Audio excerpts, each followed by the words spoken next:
اعوذ باللہ من الشیطان الرجیم بسم اللہ الرحمن الرحیم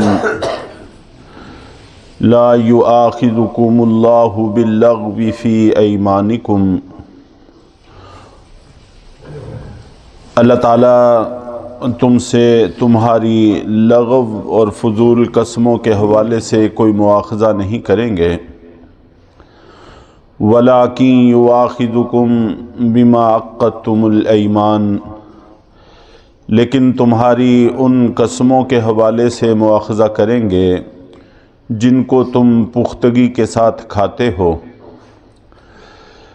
گزشتہ درس میں بھی آپ جانتے ہیں کہ قسم کا تذکرہ ہوا تھا، اور گزشتہ آیت کا موضوع یہ تھا کہ اللہ تعالیٰ کی حلال کی ہوئی چیزوں کو حرام نہ کرو، اور اللہ تعالیٰ کی حلال کی ہوئی چیزوں کو حرام کرنے کی ایک صورت ہماری قسمیں بھی ہیں۔ عام طور پر قسم اٹھا لیتے ہیں، پھر ہم سمجھتے ہیں کہ اب اس کو پورا کرنا ہر حال میں ضروری ہے، اس لیے ضروری تھا کہ قسم کے حوالے سے ہدایات ہمارے سامنے آ جائیں۔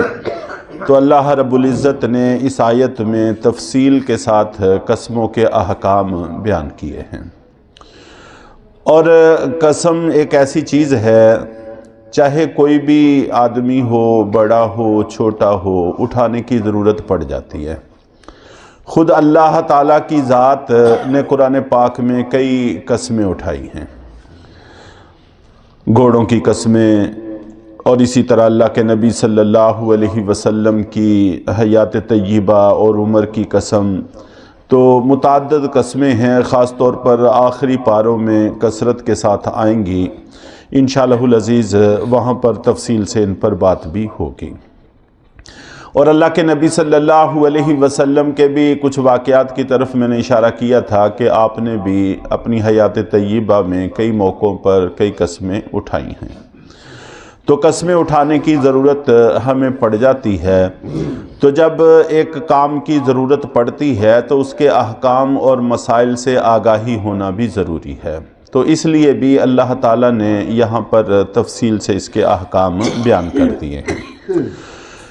چنانچہ سب سے پہلی بات تو یہ جاننا بڑا ضروری ہے، جس میں ہم سے کافی کوتاہیاں ہوتی ہیں، کہ قسم صرف اللہ کی اور اللہ کی صفات کی اٹھا سکتے ہیں۔ اللہ تعالیٰ کی ذات اور صفات کے علاوہ کسی اور کی قسم اٹھانا ہمارے لیے جائز اور درست نہیں ہے۔ عام طور پر ہمارے ماحول میں، ہمارے معاشرے میں جو قسمیں رائج ہیں، ان میں بیٹے کی قسم، ماں کی قسم، تمہارے سر کی قسم، تمہاری محبت کی قسم، تو اس قسم کی قسمیں رائج ہیں۔ تو یہ سخت گناہ کی بات ہے، قسم صرف اللہ تعالیٰ کی ذات اور اللہ کی صفات کی اٹھا سکتے ہیں، اس کے علاوہ اور کوئی قسم اٹھانا ہمارے لیے جائز نہیں ہے۔ اسی طرح رسول کی قسم، کعبے کی قسم، یہ بھی ہمارے لیے جائز اور درست نہیں ہے۔ قرآن پاک چونکہ اللہ تعالیٰ کی صفت ہے، اس لیے قرآن پاک کی قسم اٹھا سکتے ہیں، اور قرآن پاک اللہ تعالیٰ کی صفت ہے۔ ہماری تاریخ اسلام میں ایک وقت تھا کہ یہ مسئلہ سب سے بڑا مسئلہ تھا۔ امام احمد ابن حنبل رحمۃ اللہ علیہ کے زمانے میں پوری سلطنت، حکومت ایک طرف تھی، اور امام احمد ابن حنبل رحمۃ اللہ علیہ دوسری طرف تھے، اور بڑی باطل طاقتیں ان کے ساتھ شامل تھیں، گمراہ فرقے شامل تھے۔ ان سب کا زور اس بات پر تھا کہ قرآن اللہ تعالیٰ کی مخلوق ہے، جیسے ہم اور آپ، آسمان، زمین، سورج، چاند، ستارے، یہ سب کچھ اللہ کی مخلوق ہیں، اسی طرح قرآن بھی اللہ کی مخلوق ہے۔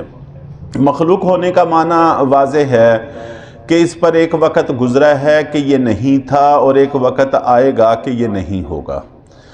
امام احمد ابن حنبل رحمۃ اللہ علیہ اور محققین علماء کرام کی رائے تھی کہ قرآن اللہ کی صفت ہے، کلام اللہ کی صفت ہے، اس پہ کوئی ایسا دور نہیں گزرا کہ یہ نہ ہو، اور نہ ہی ایسا دور آئے گا کہ یہ نہیں رہے گا۔ یہ اللہ کی صفت ہے، جیسے اللہ کی ذات ہمیشہ سے ہے، اللہ کی صفات بھی ہمیشہ سے ہیں۔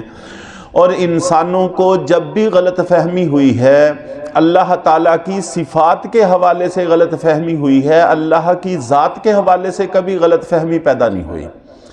چنانچہ مشرک ہوں، کسی بھی مذہب سے تعلق رکھتے ہوں، اللہ کی ذات کو سبھی مانتے آئے ہیں۔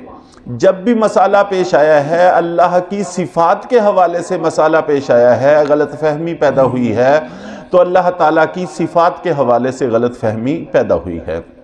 تو بہرحال قرآن پاک چونکہ اللہ کی صفت ہے، اس لیے قرآن کی قسم اٹھانا جائز ہے۔ باقی کسی اور چیز کی اللہ کی ذات و صفات کے علاوہ قسم اٹھانا جائز نہیں ہے۔ چنانچہ اللہ کے نبی صلی اللہ علیہ وسلم نے اس پر بڑی سخت گرفت بھی فرمائی ہے۔ اللہ کے نبی صلی اللہ علیہ وسلم نے فرمایا کہ جس نے بھی اللہ کے غیر کی قسم اٹھائی فقد اشرک باللہ، تو پکی بات ہے کہ اس نے اللہ کے ساتھ شرک کیا ہے۔ من حلف بغیر اللہ فقد اشرک باللہ، جس نے بھی اللہ کے غیر کی قسم اٹھائی، اللہ کی ذات و صفات کے علاوہ کی قسم اٹھائی، تو یقیناً اس نے شرک کیا ہے۔ اس لیے شرک کی یہ وہ صورت ہے جو ہم نادانی اور ناسمجھی میں کرتے چلے جاتے ہیں، اور ہمارے وہم و گمان میں بھی نہیں ہوتا، بلکہ ہمارے آپس کے جھگڑے اور آپس کے معاملات میں بھی جب ہم قسم لینے لگتے ہیں تو اس وقت کہتے ہیں کہ اپنے بیٹے کی قسم اٹھاؤ، اپنے فلاں کی قسم اٹھاؤ، اپنے فلاں کی قسم اٹھاؤ۔ اس چیز کا قسم اٹھانے والے کو ہم پابند کرتے ہیں، گویا کہ ہماری نظر میں یہ بات ہے کہ ایسی چیز دنیا میں ممکن ہے جس کی اہمیت اللہ سے بھی زیادہ ہو۔ تو ظاہر ہے کہ یہ کیوں کر ہو سکتا ہے؟ اس لیے قسم جب بھی لی جائے، جب بھی اٹھائی جائے، اللہ کی ذات کی قسم اٹھانی چاہیے یا اللہ کی صفات کی اٹھانی چاہیے۔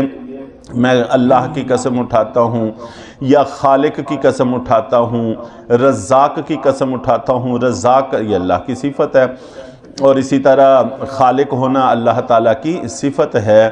تو اللہ کی ذات یا صفات کی قسم اٹھا سکتے ہیں۔ اس کے علاوہ اگر کسی کی بھی قسم اٹھاتے ہیں تو اللہ کے نبی صلی اللہ علیہ وسلم نے اس کو شرک قرار دیا ہے۔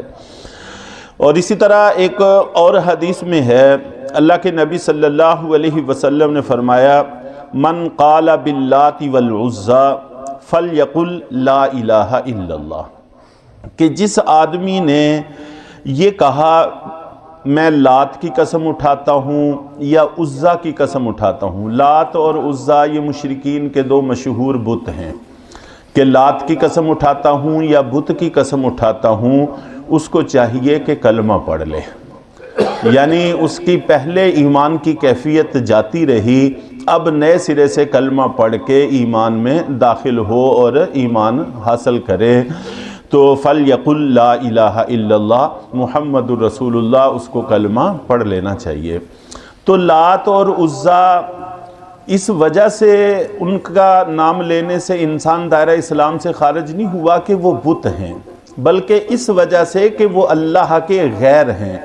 تو اگر لات اور عزا کی عبادت شرک ہے تو عیسیٰ اور موسیٰ کی عبادت بھی شرک ہے، اسی طرح کا شرک ہے، اور اسی طرح کی گرفت قیامت والے دن ان لوگوں سے بھی ہوگی جو حضرت عیسیٰ علیہ السلام کی عبادت کرتے ہیں۔ تو گویا کہ غیر اللہ کی قسم اٹھانا یہ شرک ہے اور دائرہ اسلام سے خارج ہونے کا سبب ہو سکتا ہے۔ اکثر و بیشتر ہم ناسمجھی میں، نادانی میں یہ قسمیں اٹھاتے ہیں، اس سے گریز کرنے کی ضرورت ہے۔ تو گویا کہ ایک بات جو خاص طور پر آج ذکر کی گئی وہ یہ کہ اگر خدا نخواستہ قسم اٹھانے کی ضرورت پیش آ جائے، اول تو اس سے گریز کرنا چاہیے۔ اگر ضرورت پیش آ ہی جائے تو پھر قسم ہم صرف اللہ کی ذات یا اللہ کی صفات کی اٹھا سکتے ہیں، اس کے علاوہ کسی اور چیز کی قسم اٹھانے کی ہمیں اجازت نہیں ہے۔ باقی رہا معاملہ اللہ تعالیٰ کا کہ اللہ تعالیٰ وہ مالک ہیں،